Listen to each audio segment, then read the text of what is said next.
The pills were crushed vitamin B complex mixed with food coloring. The ambulance was driven by Marcus, my private investigator. The death certificate was signed by Dr. Reynolds, an old colleague who understood why this needed to happen. My body, declared dead from sudden heart failure at 62, was actually alive and watching from a hotel room as my children received the news that their mother was gone. My name is Helen Morrison, and for the next 2 weeks I would be legally dead while discovering which of my children had been waiting for this moment and which would genuinely mourn me. I had raised 4 children alone after my husband died in a construction accident when the youngest was only 3. I scraped together a living cleaning houses and doing bookkeeping for small businesses, putting every spare dollar toward their education and opportunities.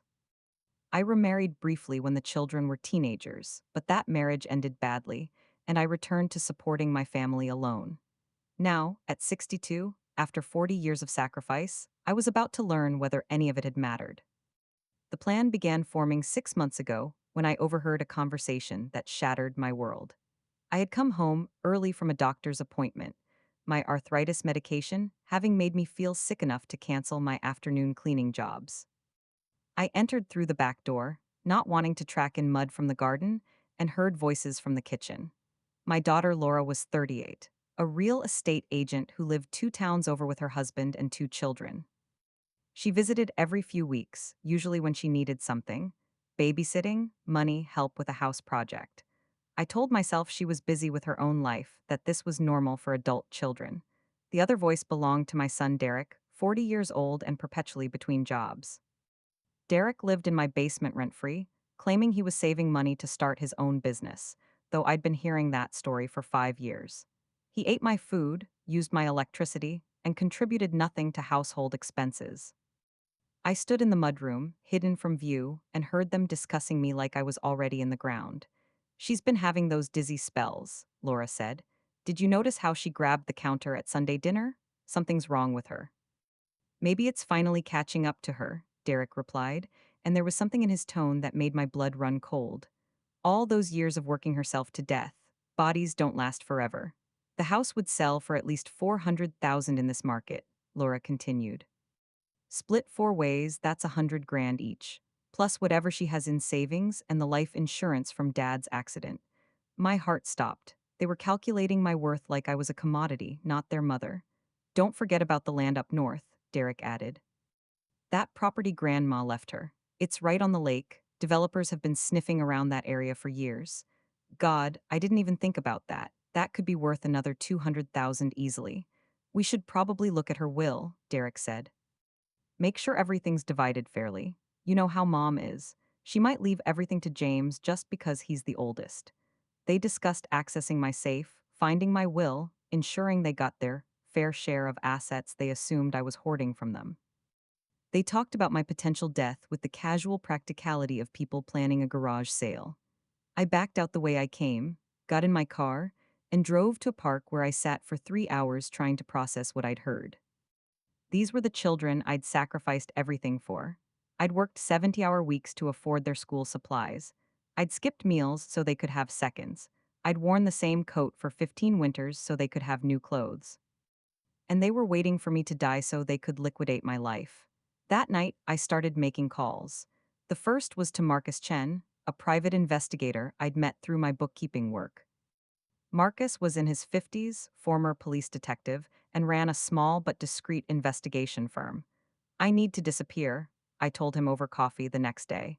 "Completely and convincingly. And I need to know what my family really thinks of me." Marcus listened without judgment as I explained what I'd overheard. When I finished, he pulled out a notepad and started planning. "This will require careful coordination," he said. "Medical records, death certificate, witnesses, surveillance equipment. It's not cheap." "I have money," I said. I had money my children didn't know about because I'd learned long ago to keep some things private. 40 years of careful saving, smart investing with the little I had, and living far below my means had resulted in a nest egg of nearly $800,000. Not a fortune, but enough to fund this operation and still have plenty left for whatever came after. "How long do you want to stay dead?" Marcus asked. "As long as it takes to see their true colors, at least through the funeral." maybe longer if we need more evidence. Evidence for what? You're not planning legal action, are you? I don't know yet. I just need to know the truth. I need to see how they really feel without me there to observe and judge them. Over the next months, we assembled everything needed to fake my death convincingly. Dr. Reynolds, who had treated my late husband and felt guilty about not catching the heart condition that killed him, agreed to create false medical records. Marcus hired an associate who owned a funeral home to handle the body logistics. We installed cameras throughout my house, hidden in smoke detectors, picture frames, and decorative items my children wouldn't think twice about. The hardest part was choosing when to die. We needed an event where witnesses would see me collapse, but in a setting where Marcus's team could take control immediately. We decided on a family dinner at my house for my birthday. I sent invitations to all four children and their families, knowing at least some would come out of obligation. All four confirmed they'd attend: Laura, Derek, James, and Michelle. My oldest son, my youngest daughter, and the two in between, 23 people total when you counted spouses and grandchildren. I spent days preparing their favorite foods, baking cakes from scratch, setting my table with the good dishes my mother had left me. They arrived throughout the afternoon. James came first with his wife Sarah and their three teenagers. James was 42, worked as a middle manager at an insurance company, and had always been the responsible one. He helped me arrange chairs and set up extra tables without being asked. Michelle arrived next with her partner Angela and their adopted son. Michelle was 35, taught elementary school, and had always been my most affectionate child. She hugged me hard and told me I looked tired, asking if I was taking care of myself. Laura showed up exactly at the scheduled time, her perfectionism on display as always. Her husband Brad and their two young children came bearing a store-bought cake that seemed more for show than genuine contribution. Derek emerged from the basement where he'd been living, contributing nothing to the preparation, but arriving hungry and ready to eat. We gathered around the tables I'd arranged in my dining room and living room. 23 people, three generations, all connected through me. I looked at their faces and wondered which of them were counting down the days until I was gone. The heart attack was scheduled for during dessert, timed so everyone would have witnessed me appearing healthy before the sudden collapse. Marcus's team was parked a block away in an ambulance, waiting for the 911 call. I had practiced the movements with a theatrical consultant Marcus hired. The sudden chest pain, the gasping for breath, the collapse that looked dramatic but protected me from injury. I'd taken medication that slowed my heart rate and made my skin cold and clammy. When the moment came, I sold it completely. I gasped, clutched my chest, and let myself fall forward onto the table. The crash of breaking dishes added to the chaos. I heard screaming, felt hands grabbing me, but I kept my eyes closed and my body limp. Call 911? That was James, his voice commanding and frightened. Mom, can you hear me? Michelle was crying, patting my face, trying to get a response. Give her space, she can't breathe. Laura pushed people back, her real estate training kicking in with take charge authority. Through it all, I heard Derek say nothing. I couldn't see him, but his silence was conspicuous among the panic. Marcus's ambulance arrived in 7 minutes. The EMT, actually Marcus and his associate in costume, loaded me onto a stretcher with professional efficiency. One checked my pulse and shook his head gravely for the family's benefit. We're transporting to County General, the fake EMT announced. Who's coming with her? Silence. I lay on the stretcher with my eyes closed, waiting for one of my children to volunteer. I'll go, James finally said. Someone needs to be there. In the ambulance, they couldn't remove the makeup or break character with James riding along. We drove to County General, where a real emergency room nurse who owed Marcus a favor met us at a side entrance. She took James to a private waiting room, while Marcus and his team transported me to a small medical office building 3 blocks away. Dr. Reynolds was waiting. He'd rented the space under a false business name, creating a temporary safe house where I could recover from my performance while legally being declared dead. How do you feel? Dr. Reynolds asked, checking my actual vital signs. Physically, I'm fine. Emotionally, I don't know yet. Marcus set up the monitoring equipment, multiple screens showing different rooms of my house. We watched as my family returned from the hospital, where James had been told I was pronounced dead at 8:43 p.m. after attempts to revive me failed. The cameras captured everything. James walked through my front door, his face gray with shock, his movements mechanical. Sarah and the teenagers followed, the kids crying, Sarah trying to hold everyone together. Michelle collapsed on my sofa, sobbing openly. Angela held her, whispering comfort, both of them genuinely devastated. Laura stood in the center of the living room, her expression unreadable. Brad started cleaning up the dinner mess in a nervous, fidgeting way that suggested he didn't know what else to do. Derek was in the kitchen, and the camera angle showed him opening my refrigerator and making himself a sandwich. His mother had just died, and he was eating. "Let's get this cleaned up," Laura said, her voice cutting through the grief. "The kids don't need to see this mess." They worked together, scraping plates, putting away food, washing dishes. Normal post-dinner cleanup, except their mother was dead. James moved like a robot, doing tasks without thinking. Michelle kept stopping to cry. Laura was efficient and focused. After the cleanup, they gathered in the living room.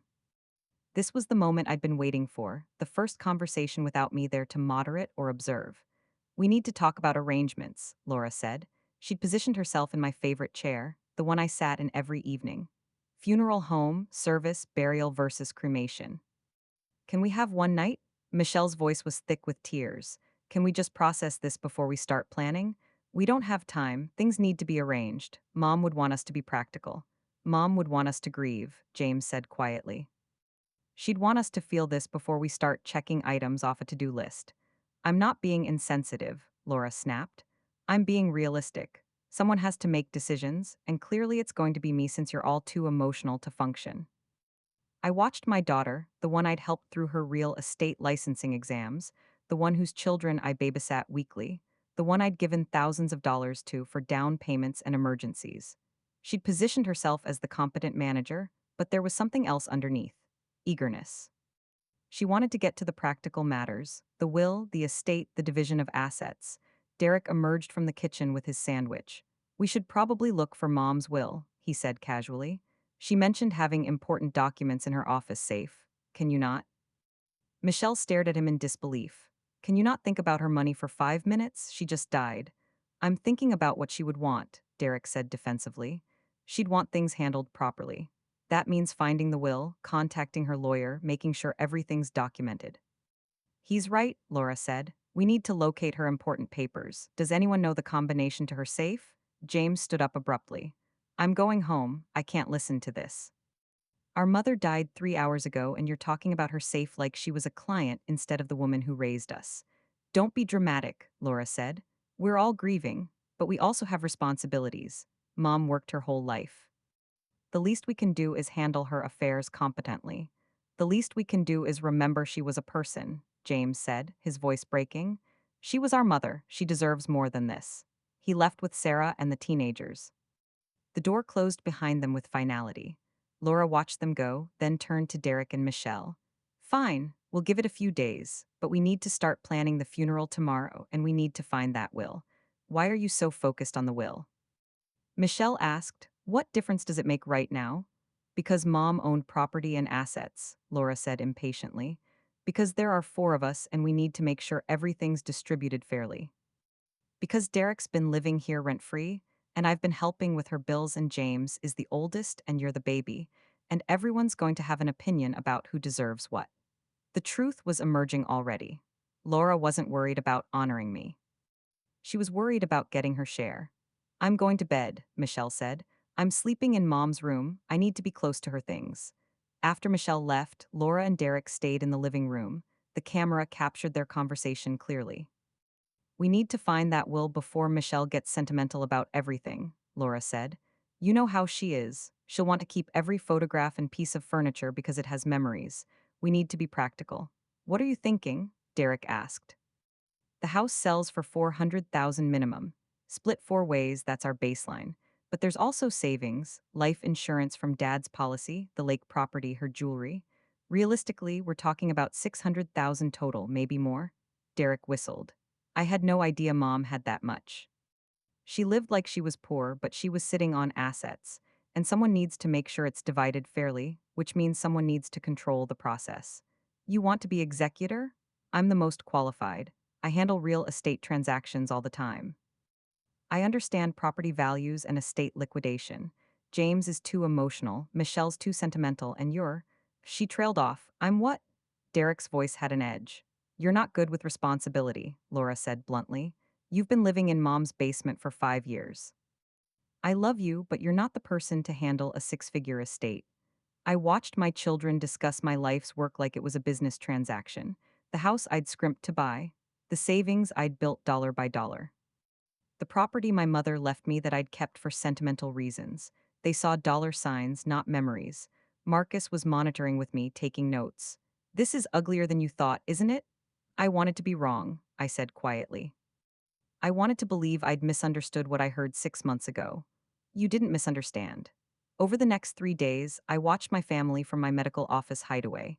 Marcus had given me a comfortable space with a bed, bathroom, small kitchen, and the monitoring equipment. I couldn't leave, the risk of being seen was too great, but I had everything I needed to observe. Laura and Derek searched my house systematically. They found my office safe but couldn't crack it. I watched Derek try various combinations based on birthdays and anniversaries, failing each time. The safe held my will, financial documents, and information about accounts my children didn't know existed. Michelle and James returned to their own homes but came back daily. Michelle brought flowers and sat in my bedroom crying. James cleaned my garden and organized the garage, doing tasks I'd mentioned needing help with. Their grief appeared genuine.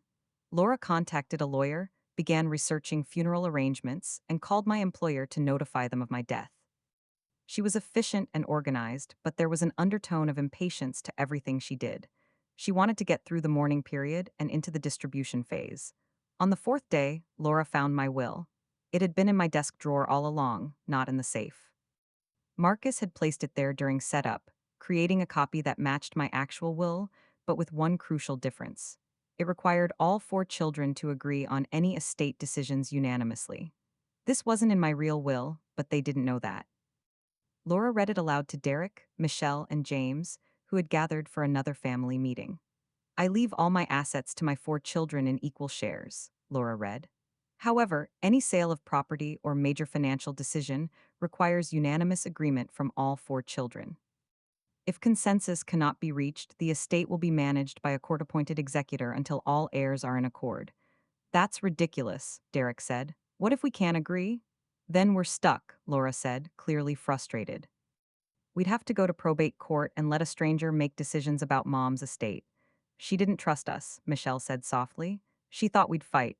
She was being controlling, Laura snapped. Even from the grave, she's managing us. This is so typical. James was reading over Laura's shoulder. It makes sense, actually. She wanted to make sure we worked together instead of one person taking over. She wanted us to honor her by cooperating. That's a generous interpretation, Derek muttered. I think she wanted to make this as difficult as possible. I listened to them twist my fictional will into evidence of my character flaws, rather than seeing it as an attempt to keep them united. The will was actually Marcus's idea, a test to see if they could work together for even a short time. So far, they were failing. The funeral was scheduled for day 8. The plan was for me to remain dead through the service, watching via camera feed, gathering evidence of their true feelings when they thought I was gone forever. Then, after they'd revealed themselves completely, I would return. But that was still 5 days away. 5 days of watching my children sort through my possessions, argue over my belongings, and occasionally remember that I was a person they were supposed to mourn. Marcus brought me meals and updates. Laura hired an appraiser for the house, he reported on day 5. She's moving fast. She wants to liquidate everything, I said. She's always been impatient. Derek's been going through your basement storage. He found some of your late husband's tools and loaded them into his truck. Didn't tell anyone. He's stealing from the estate? Technically, it's his inheritance too, but yes, he's taking things before anyone can object. I felt sick. These were my children, people I'd loved unconditionally, and they were treating my death like a clearance sale. What about James and Michelle? James comes by daily. He sits in your living room and looks at photo albums. Michelle's been sleeping in your bed. She told Angela she can't accept you're really gone. At least 2 of my 4 children seem to genuinely miss me. That was something. The funeral is in 3 days, Marcus said. Are you ready to see how they behave when they think you can't see them? I don't know if I'm ready, but I need to know the truth, whatever it is. The days crawled by. I watched Laura organize my funeral with the same efficiency she brought to house sales. She chose a modest service at a funeral home, arranged for cremation, and printed programs with a photo of me from 10 years ago. Why cremation? Michelle asked during a planning meeting. Mom never said she wanted to be cremated. It's cheaper than burial, Laura said, and more practical. We don't have to maintain a grave. But Mom might have wanted. Mom's dead, Laura interrupted. She doesn't want anything anymore. We're the ones who have to live with these decisions, so we make them based on what makes sense for us. Michelle flinched. James put his arm around her but said nothing. The morning of the funeral, I dressed in black clothes Marcus had purchased. We drove to a parking garage across from the funeral home, where Marcus had rented a van with tinted windows. From inside, we'd have a perfect view of the entrance while remaining invisible. People arrived steadily. My former employers, neighbors, friends from church, former clients from my bookkeeping business. Many were crying, some carried flowers. They filed into the funeral home, a procession of people whose lives I'd touched in ways my children didn't know about. My family arrived together in Laura's SUV. They'd coordinated their outfits, all wearing black with the kind of designer labels I'd never been able to afford. They looked like they were attending a corporate event rather than their mother's funeral. The service began. Marcus had a contact who worked at the funeral home, and we had audio and video feed from inside. The urn supposedly containing my ashes sat on a table surrounded by flowers. My children sat in the front row, facing the small crowd of mourners. The funeral director gave a generic opening, then invited family to speak. James went first. My mother was the strongest person I ever knew, he began, his voice cracking. After our father died, she could have given up. She could have let circumstances break her. Instead, she worked 3 jobs to keep us fed and clothed. She went without so we could have. She sacrificed every day of her life for us, and I don't think any of us ever thanked her enough. He was crying openly now, genuine tears that I could see even through the camera feed. I miss her. I miss coming by and finding her in the garden. I miss her advice, even when I didn't want to hear it. I miss knowing she was there, that she'd always be there, and I'm sorry I didn't tell her more often how much she meant to me. James sat down, Sarah comforting him. Several mourners were crying too, moved by his words. Michelle stood next. My mom gave me the courage to be myself, she said. When I came out, when I told her I was gay, she didn't hesitate. She hugged me and said she loved me and nothing would ever change that. When I wanted to adopt instead of having biological children, she supported me completely. When I chose teaching over a higher paying career, she told me she was proud of me for following my heart. Michelle's voice broke. She was my best friend. We talked every day. She knew everything about my life, and I thought I knew everything about hers. But I'm realizing there was so much she never told me, so much she kept private because she didn't want to burden us. She was always taking care of everyone else and never letting anyone take care of her. Michelle sat, sobbing into Angela's shoulder. I felt tears on my own face, watching my youngest daughter grieve. Laura stood, holding notes. My mother was a complex woman, she began, which immediately felt like a warning. She worked hard, often to the point of exhaustion. She had very specific ideas about how things should be done. She could be stubborn and controlling. But she loved us in her way, and she wanted the best for us, even if her methods were sometimes frustrating. I listened to Laura damn me with faint praise, turning my funeral into a therapy session about my flaws. She talked about my need to control situations, my difficulty accepting help, my tendency to make decisions without consulting others. Everything she said was technically true but lacked love or appreciation. I'll miss her, Laura concluded, but it sounded obligatory. She was my mother, and despite our differences, I recognize everything she did for us. She sat down, looking satisfied with herself. Several mourners were looking uncomfortable now, clearly bothered by Laura's tone. Derek didn't speak at all. When asked if he wanted to say anything, he shook his head and stayed in his seat. After the family speeches, several others spoke. A neighbor who remembered me helping during her husband's illness, a former client whose business I'd helped save through careful bookkeeping, a friend from church who talked about my volunteer work with elderly shut-ins. These people saw me clearly, appreciated me genuinely. They weren't blinded by familial obligation or resentment. They simply recognized my contributions and mourned my absence. The service ended. People filed past the urn, paying last respects. My family stood in a receiving line, accepting condolences with the appropriate solemnity. Then everyone moved to a reception room for refreshments. This was what I'd been waiting for, the unguarded conversations when people thought they were among trusted family. Marcus's cameras captured everything. Laura cornered the funeral director to discuss payment, already looking for ways to minimize costs. Derek filled a plate with sandwiches and found a corner to eat alone, scrolling through his phone. Michelle and Angela stood with James and Sarah, forming a united grief block separate from Laura and Derek. So about the house, Laura said, approaching James during a quiet moment. I've had 3 appraisers look at it. The consensus is 425. If we list it within the month, we should be able to close before summer. James stared at her. We buried Mom 3 hours ago and you want to talk real estate? I want to be practical, Laura said. The house is empty now. Maintaining it costs money. The smart move is to sell quickly. The smart move, James repeated. Is that what Mom would have wanted? To have her house sold before she was even cold? Mom's dead, Laura said flatly. What she wanted doesn't matter anymore. What matters is handling her estate efficiently. Michelle wants some of Mom's furniture, James said, and I want Dad's tools from the basement. We haven't even inventoried what's there. Derek already took the tools, Laura admitted. I saw him loading them last week. He took them without asking anyone. It's going to be his inheritance anyway. Does it really matter if he took them early? James's face flushed with anger. Yes, it matters. It matters that Derek's stealing from the estate. It matters that you're planning to sell Mom's house before we've even grieved. It matters that both of you seem more interested in the money than in the woman who died. Don't you dare judge me, Laura snapped. I'm the one handling everything. I'm the one making arrangements, dealing with lawyers, managing the estate. Where were you? Crying in your suburban house, leaving everything for me to figure out. I'm grieving our mother, James said. You should try it sometime.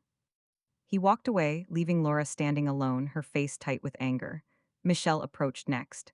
I want to take some of Mom's clothes, she said. Her sweaters, especially. The ones she always wore, I want to keep them. Don't be ridiculous, Laura said. What are you going to do with an old woman's cardigans? They smell like her, Michelle said quietly. I want something that still has her scent, that still feels like her. That's morbid. That's grief, Michelle corrected.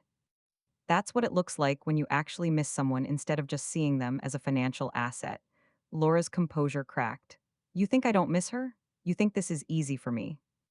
I'm trying to be strong, trying to handle things maturely, and all any of you can do is criticize me for being practical. There's a difference between practical and cold, Michelle said. You've crossed that line. I watched my children fragment, their relationships straining under the weight of my supposed death. James and Michelle on one side, grieving genuinely. Laura and Derek on the other, focused on material concerns. The division was clear and painful. As the reception ended and people began leaving, Derek approached Laura. When do we get access to the accounts? He asked quietly. After probate, which could take months, Laura said. Months? I thought you said this would be quick. The will requires unanimous agreement, remember? And clearly James and Michelle are going to fight us on every decision. This could drag out for a year. Derek swore under his breath. I need money now, I've got debts.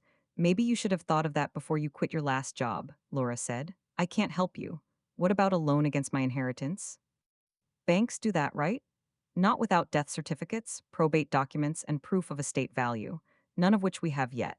I listened to Derek discuss borrowing against money he didn't yet have, money he was only inheriting because I was supposedly dead. He wasn't grieving. He was calculating. Marcus and I drove back to the medical office. I felt hollowed out, emotionally drained by what I'd witnessed. 2 of my children had mourned me genuinely. 2 had barely acknowledged my death beyond its financial implications. What now? Marcus asked. Now we give them a week, I said. Let them start dividing up my estate. Let them commit to their greed completely. Document everything. And then I come back and teach them what happens when you mistake your mother's death for a payday. I had watched my own funeral, seen which children loved me and which had simply been waiting for me to get out of their way. Now it was time to reveal myself and deliver consequences they would never forget. The week following my funeral was illuminating in ways I hadn't anticipated. From my temporary hideaway, I watched my children reveal themselves layer by layer, each interaction captured by Marcus's surveillance system. Laura moved into my house the day after the service. She claimed it was to organize my belongings, but I watched her measure rooms, photograph angles, and FaceTime with a staging consultant about how to make the property more appealing to buyers. She went through my closets with ruthless efficiency, creating piles labeled trash, donate, and maybe sell. My clothes, accumulated over decades, were sorted in under 2 hours. Derek came and went like he always had, treating my death as barely an interruption to his routine. He raided my refrigerator, used my Wi Fi, slept in the basement. But now he also went through my jewelry box, my desk drawers, my storage bins. I watched him pocket my mother's silver bracelet, my late husband's watch, small items he thought no one would miss. Michelle visited daily, but she didn't take anything. She sat in my bedroom, looked through photo albums, cried. She talked to Angela about feeling disconnected from Laura and Derek, about sensing something wrong with how quickly they were moving to liquidate the estate. Her instincts were accurate, but she had no proof of what I was witnessing. James came by every other day. He focused on outdoor tasks, mowing the lawn, trimming bushes, maintaining the property. When Laura complained that he was wasting time on a house they were going to sell, he ignored her. He was, I realized, trying to care for my home the way I had cared for it, honoring my memory through action rather than words. On day 5 after the funeral, Laura called a family meeting. All 4 children gathered in my living room, and I watched from my monitoring station as she laid out her plan. I've had the house appraised at 425,000, Laura began, pulling out a folder of documents. I have 3 real estate agents ready to list it. We can have it on the market by next week. Next week? Michelle's voice was sharp. We just buried Mom. This feels obscene. This is business, Laura countered. Empty houses deteriorate. The market is strong right now. Waiting means losing money. It's been 5 days, James said. 5 days since we cremated our mother, and you want to sell her house. Her house is an asset now, Laura said. An asset that's costing us money in utilities and maintenance. We need to be smart about this. Derek nodded agreement. I vote we sell. I need my share of the money. Of course you do, James said bitterly. You've been living rent-free for 5 years and now you want to cash out. I'm entitled to my inheritance, Derek shot back. The will requires unanimous agreement, Michelle reminded them. All 4 of us have to agree, and I don't agree to selling yet. I want time to go through Mom's things to figure out what we want to keep. I've already sorted through her clothes, Laura said. Most of it is trash or donation material. The furniture is dated, but some pieces might have value. We can auction those. You sorted through Mom's clothes? Michelle stood up, anger flooding her face. Without asking any of us, without letting us have a say? Someone had to do it, Laura said defensively. You were too emotional to be practical. I was too busy grieving to treat our mother's life like a liquidation sale, Michelle said. There's a difference. The argument escalated, voices rising, accusations flying. James tried to mediate, but Laura and Derek were united in their push to move quickly, while Michelle wanted to slow everything down. The unanimous agreement requirement was already fracturing the family. We need to vote, Laura finally said. Derek and I vote to sell immediately. James, Michelle. I vote we wait 3 months, James said. Give everyone time to process, to decide what they want to keep, to honor Mom properly before we erase her from existence. I vote we wait 6 months, Michelle added. Maybe longer. I'm not ready to let go of this house. It's the last piece of Mom we have. This is ridiculous, Laura snapped. The will is going to trap us in indecision forever. We need to contest it, get a judge to override this unanimous requirement. Mom put that in there for a reason, James said. She wanted us to work together, to communicate, to act like a family instead of business partners.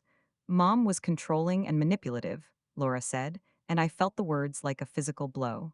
She wanted to manage us from the grave. She couldn't stand the idea of us making decisions without her permission.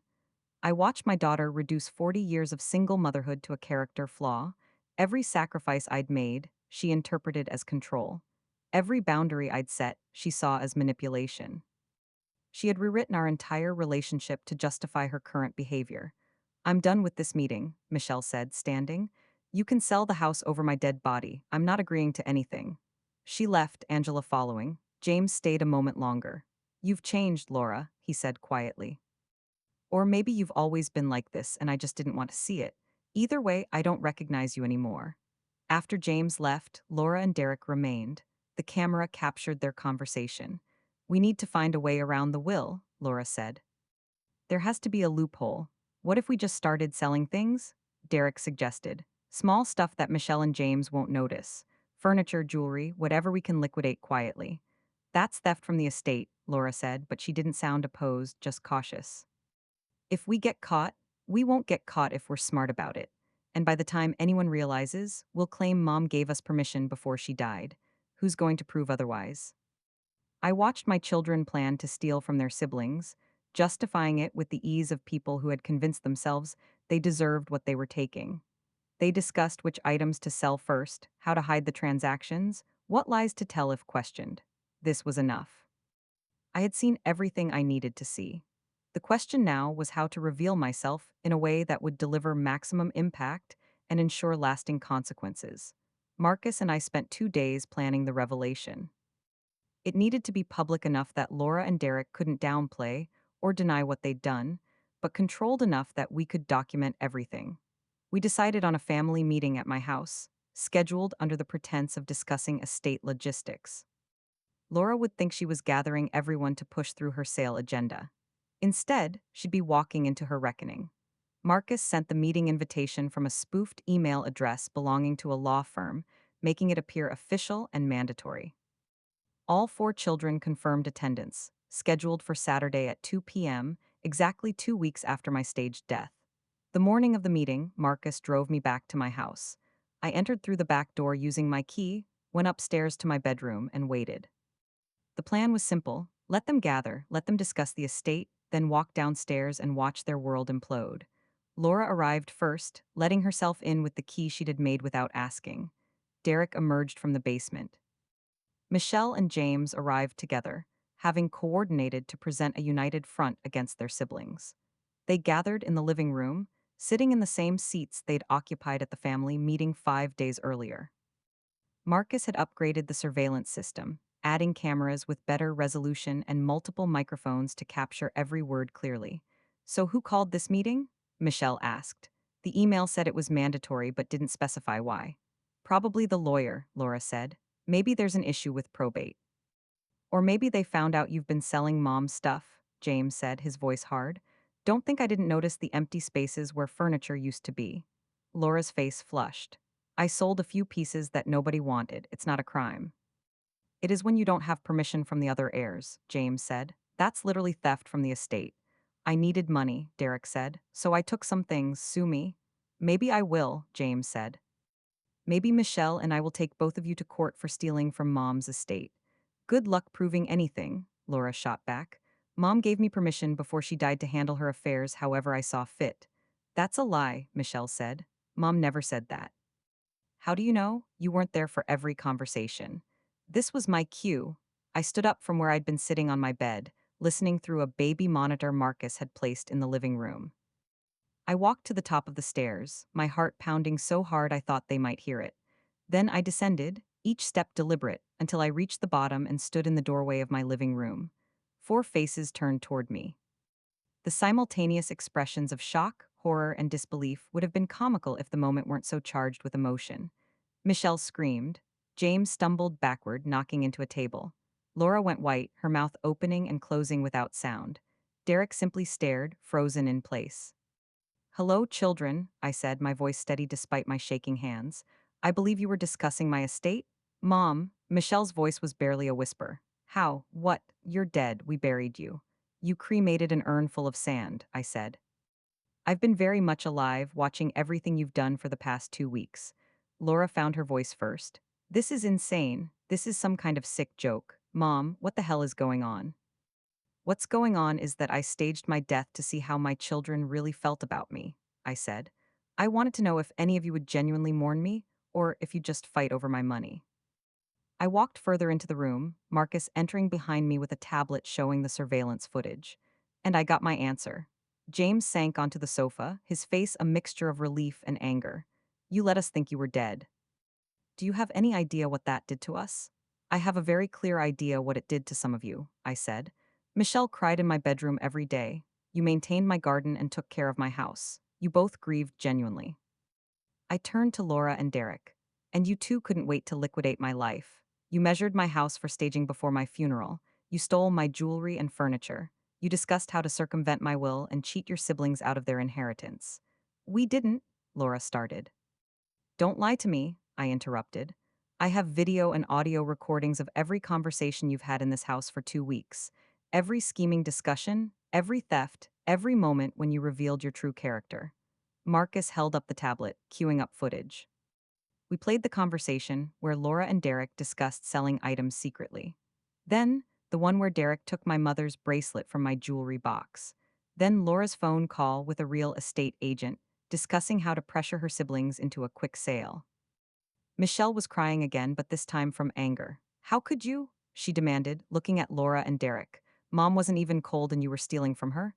I wasn't stealing, Derek said weakly. I was taking my inheritance early. You were taking things that didn't belong to you yet, James said. Things that belong to all of us. You were literally committing theft. This is entrapment, Laura said, grasping for any defense. You faked your death and recorded us without permission. That's illegal. Actually, it's not, Marcus said, speaking for the first time. Connecticut is a one-party consent state for recordings. Since Helen owns this property and gave permission for the surveillance, everything captured is perfectly legal. Who are you? Laura demanded. Marcus Chen, private investigator. I've been helping your mother document your behavior for the past 6 months, starting from when she overheard you discussing her death like it was a financial windfall. The room went silent. Laura and Derek exchanged panicked looks, reality setting in. They'd been caught, completely and undeniably. So what happens now? Derek asked. You came back from the dead to shame us? I came back to teach you a lesson about consequences, I said, and to make some changes. I pulled out papers from my bag, documents I'd spent the last week preparing with Marcus's help and the assistance of my actual lawyer, who'd been horrified to learn what my children had done. This is my new will, I said, laying the papers on the coffee table. James and Michelle, you each inherit 1/4 of my estate, just as the previous will stated. Your grief was genuine, your love was real, and you'll be rewarded for that. I turned to Laura and Derek. You each inherit exactly $1. The rest of what would have been your shares will be donated to charities that help single mothers, in honor of the 40 years I spent raising you alone. You can't do that, Laura said, her voice rising toward hysteria. We're your children, we're entitled. You're entitled to nothing, I said. I earned this money. I decided how to spend it when I was alive, and I decide who gets it when I actually die. And I've decided that people who spend 2 weeks stealing from my estate and planning to cheat their siblings don't deserve to benefit from my death. We'll contest the will, Derek said. We'll get lawyers. Go ahead, I said. I have hours of video evidence showing your theft, your conspiracy, your complete lack of grief or respect for me. Any judge will see exactly why I disinherited you. Marcus spoke up again. You should also know that Mrs. Morrison has filed police reports for the items you stole. The bracelet Derek took is valued at over $500, which makes it a felony. The furniture Laura sold without permission from the other heirs constitutes theft from an estate, also a felony. Derek's face went gray. You're having us arrested. I'm letting the legal system decide what happens next, I said. You committed crimes, there are consequences. Laura stood up, her face contorted with rage. You did this to manipulate us. You're a controlling narcissist who faked her own death for attention. Everyone's going to see right through this. Everyone's going to see the recordings of you stealing from your dead mother's estate, I corrected. Everyone's going to hear you toast her death and discuss how to spend her money before she was even in the ground. You can spin this however you want, but the facts speak for themselves. Michelle approached me tentatively. Mom, I don't understand. Why didn't you just talk to us? Why did you have to fake your death?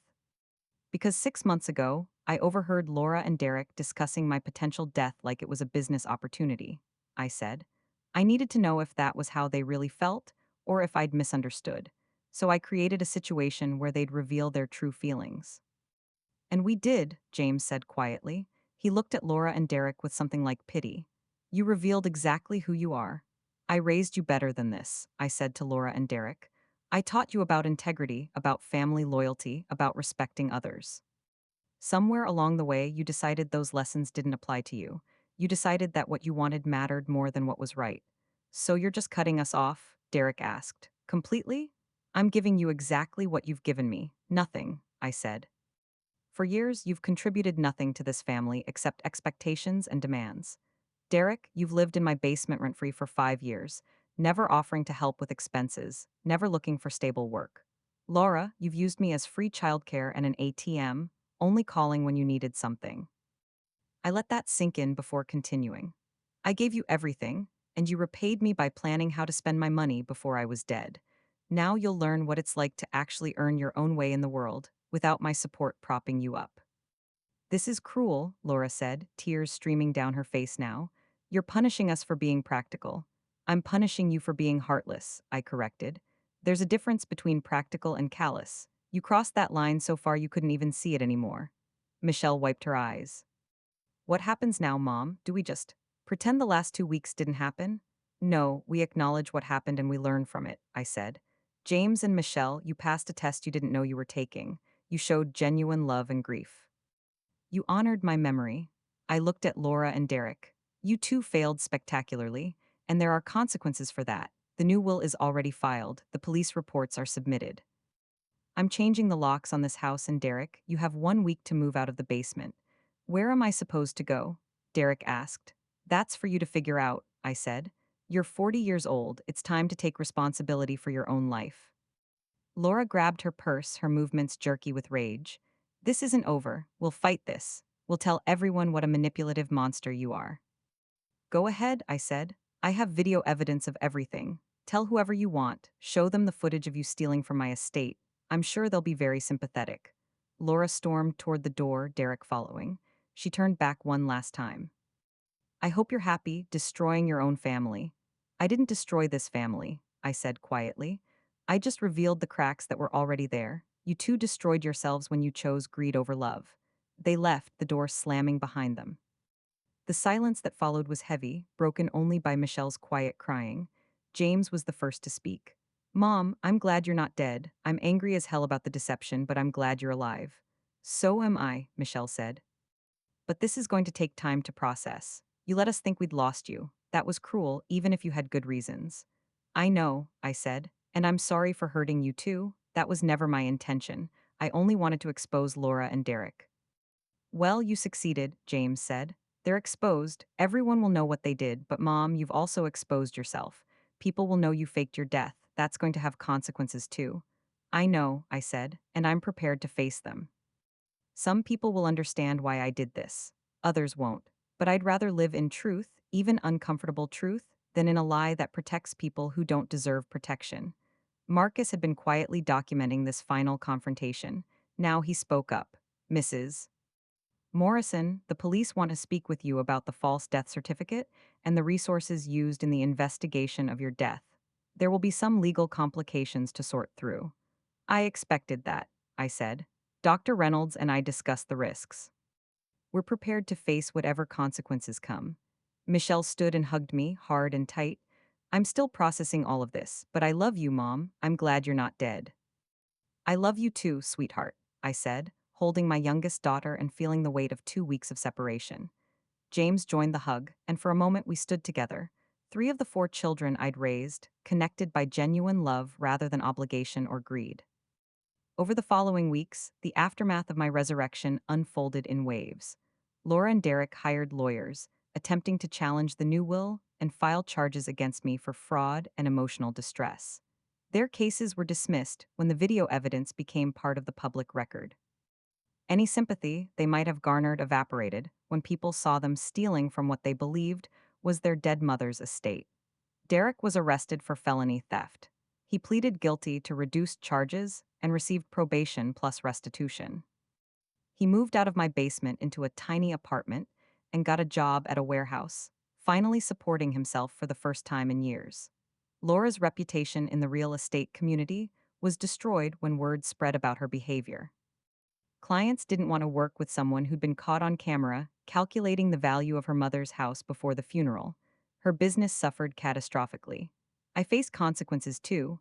I was fined for the false death certificate and for wasting emergency services resources. Dr. Reynolds lost his medical license for his role in the fraud. The guilt I felt about that was profound, but he insisted he'd made his choice with full awareness of the risks. James and Michelle forgave me, though it took time. We rebuilt our relationship slowly, with more honesty than we'd had before. They understood why I'd done what I did, even if they didn't fully agree with the method. As for me, I sold the house after all, but on my own terms and timeline.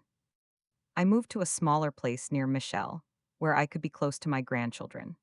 I continued my bookkeeping business, donated generously to charities supporting single mothers, and lived the remaining years of my life without the burden of children who saw me as an ATM. The lesson I taught Laura and Derek was simple: love cannot be bought, loyalty cannot be assumed, and family bonds mean nothing if they're based on financial expectations rather than genuine care. They spent 2 weeks revealing their true characters while thinking I couldn't see them. I saw everything. And I made sure everyone else did too. 6 months after my resurrection, I gathered James and Michelle for dinner at my new apartment. We'd fallen into a comfortable rhythm of weekly meals, rebuilding the connections that had always been there, but had been overshadowed by Laura and Derek's drama. Have you heard from them? Michelle asked, referring to her siblings. Laura sends angry emails sometimes, I said, blaming me for ruining her life, claiming I'm a narcissist who manipulated everyone. I don't respond. Derek called me last week, James said. Asked if I'd talk to you about reinstating his inheritance. I told him that ship had sailed. Good, I said. I meant what I said. They revealed themselves completely. There's no coming back from that.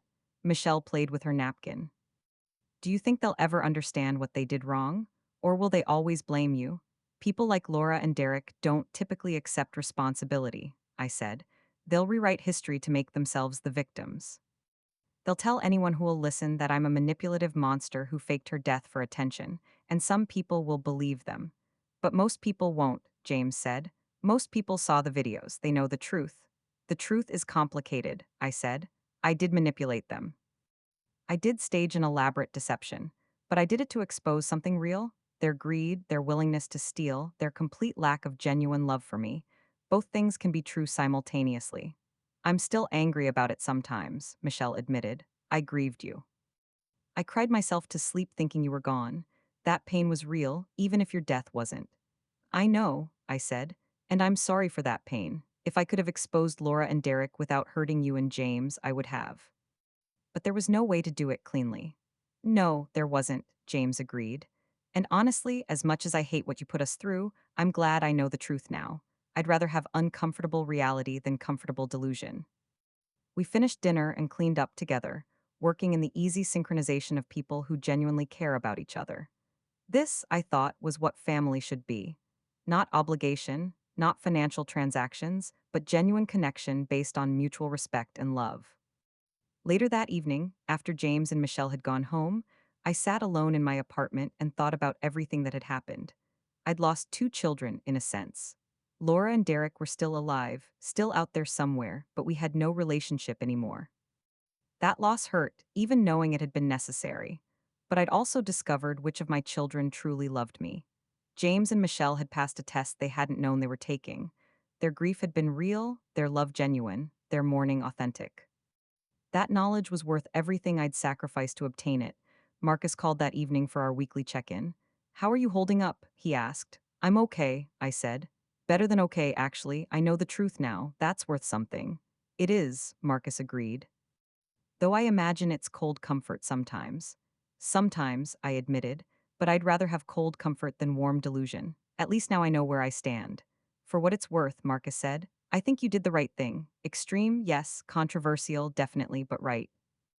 Thank you, I said. That means something, coming from someone who witnessed the whole thing. After we hung up, I pulled out photo albums from my closet. Pictures of my children at various ages. Laura as a gap-toothed 8-year-old, Derek on his first bicycle, James graduating high school, Michelle at her adoption ceremony with her son. I'd loved them all equally, sacrificed for them all equally, believed they all valued me equally. I'd been wrong about 2 of them, but I'd been right about 2 as well. That was something. The story of my fake death spread through my community and eventually beyond. It became a cautionary tale about family dynamics, about the corrosive effect of greed, about the lengths a mother might go to discover the truth about her children. Some people praised me for exposing hypocrisy. Others condemned me for manipulation. I didn't care what strangers thought. I cared about the truth, and I'd found it. 1 year after my resurrection, I wrote a letter to Laura and Derek. I didn't send it through lawyers or email. I mailed it the old-fashioned way, giving them the option to read it or throw it away unopened. The letter said, "I don't expect you to forgive me for faking my death. I don't expect you to understand why I did it. But I want you to know that I loved you both, truly and completely, until the moment I heard you discussing my potential death like a financial windfall. That conversation changed everything. It made me question every interaction we'd ever had. Had you always seen me as an ATM? Had your affection always been conditional on what I could provide? I needed to know the truth, so I created circumstances that would reveal your genuine feelings. What I discovered broke my heart. You didn't love me. You loved what I could give you. And when you thought I was gone, you didn't mourn the loss of your mother. You celebrated the gain of my assets. I'm writing this a year after revealing myself, after watching you face the consequences of your actions. I've watched Derek struggle to support himself without my subsidies. I've watched Laura's business collapse under the weight of her reputation, and I've felt guilt for those consequences, even knowing they were earned. But I don't regret exposing the truth. I don't regret showing the world who you really are. Because living in truth, no matter how painful, is better than living in a lie. You can blame me for manipulating you. You can paint yourself as victims of a controlling mother. You can rewrite history however you need to in order to live with yourselves. But you can't change what actually happened. You can't erase the video of you stealing from my estate. You can't deny the words you spoke when you thought no one was listening. You revealed yourselves completely, and now you have to live with that revelation. I hope someday you'll understand what you did wrong. I hope someday you'll feel genuine remorse for treating your mother like a financial obstacle rather than a human being who loved you. But I'm not holding my breath. I'm moving forward with the children who actually love me, building a life based on authentic connection rather than transactional obligation. You're welcome to join that life if you ever develop the capacity for genuine remorse and change. Until then, I wish you well, even though I don't wish you back in my life. Your mother, Helen, I never received a response from either of them. I didn't expect to. 5 years after my fake death, I'm 77 years old and living a life more authentic than any I lived before. James and Michelle visit regularly. My grandchildren know me as someone who tells the truth, even when it's uncomfortable. I've established a foundation that provides support for single mothers, funded by the money Laura and Derek would have inherited. Sometimes people ask if I regret the deception, if I wish I'd handled things differently. The answer is complicated.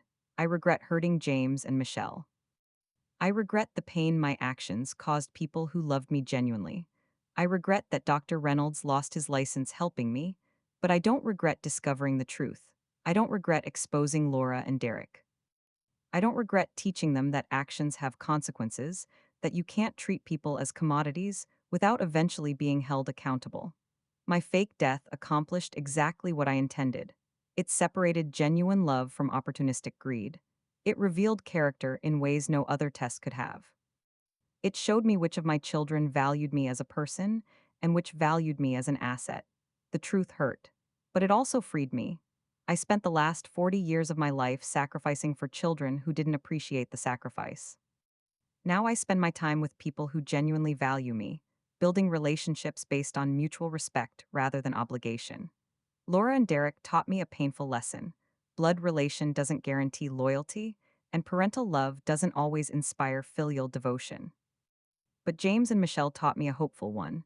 Genuine connection is possible, authentic love exists, and family can mean more than shared DNA. I faked my death to expose betrayal, and I succeeded beyond my darkest expectations. In the process, I also discovered love beyond my wildest hopes. That trade, as painful as it was, made everything worthwhile. The woman who died 2 weeks in November never really existed. She was a test, a construct designed to reveal truth. The woman who came back from death is the real me. Someone who values honesty over comfort, truth over convenience, and authentic connection over obligatory family bonds. I lost 2 children when I revealed myself. But I gained clarity, truth, and the freedom to live without wondering whether my children's love was genuine or transactional. That freedom is worth more than any inheritance I could have left them. And the look on their faces when I walked down those stairs, risen from a death they'd been celebrating, is a memory I'll carry to my actual grave. They wanted me dead so they could claim what I'd built. Instead, they got me alive and fully aware of their betrayal. The revenge wasn't in disinheriting them, though I did that. The revenge was in them knowing forever that I saw them clearly, that I witnessed their greed, their callousness, their complete lack of genuine love. They can never pretend again. They can never hide behind the comfortable lie that they were dutiful children who would have mourned their mother. I took that lie away from them and left them with nothing but the truth of who they really are. And sometimes, the truth is the most devastating revenge of all. If this story resonated with you, I need you to do something right now. Hit that like button and subscribe to this channel, because what happened to Helen could happen to anyone. Family betrayal doesn't announce itself with warning signs. It hides behind smiles at dinner tables and I love yous at holidays. Share this video with someone you know who's sacrificing everything for ungrateful family members. Sometimes people need to see stories like Helen's to recognize their own situation. Sometimes the wake up call comes from witnessing someone else's pain. Drop a comment and tell me, have you ever discovered someone you loved was only waiting for what you could give them? Have you ever had to choose between comfortable lies and painful truths? Your story matters. Your experience could help someone else recognize betrayal before it destroys them. And here's what I want you to remember from Helen's story. Love that's real doesn't calculate inheritance while you're still breathing. Grief that's genuine doesn't smile when it thinks no one's watching. Family that matters doesn't treat your funeral like a networking event. If you're in Helen's situation right now, if you suspect your children or family see you as an ATM instead of a person, document everything. Trust your instincts. And remember, you don't owe anyone your life savings just because you share DNA. Subscribe for more stories about justice, revenge, and people who refuse to be victims. Because sometimes the best way to honor yourself is to stop letting others dishonor you. Hit that notification bell. You won't want to miss what's coming next.